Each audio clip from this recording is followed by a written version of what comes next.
Crossing Piazza dei Signori, beyond the so-called Arch of Torture, you can admire the huge complex of the Scaliger tombs. Built in the courtyard of the small Romanesque church of Santa Maria Antica, the funerary monuments are enclosed by a beautiful wrought iron gate bearing the ladder motif, symbol of the ruling family of Verona. They are one of the greatest expressions of 14th century Gothic sculpture in all of North Italy.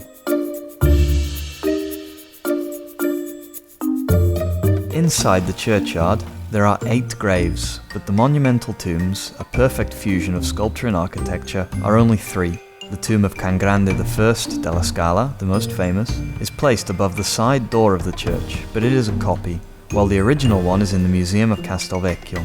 The leader smiles serenely while riding his horse, cloaked by the wind. The tomb of Can Signorio, signed on the lintel by the sculptor Bonino da Campione, and richly decorated, is recognizable by the rider holding a spear on a horse without a saddlecloth.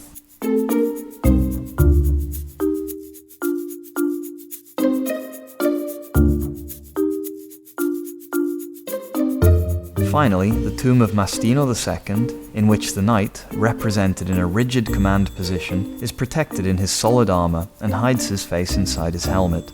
Also, in this case, the statue is a copy, because the original one is in the clock tower of Castelvecchio.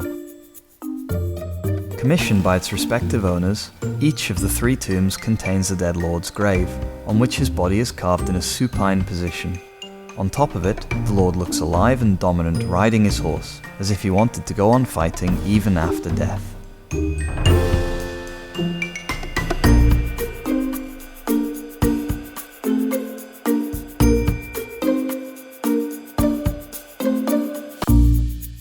For all of those who would like to fully understand what the Della Scala family meant to Verona, and to live an important and glorious part of the history of Verona, the Scaligers tombs represent a really extraordinary stage.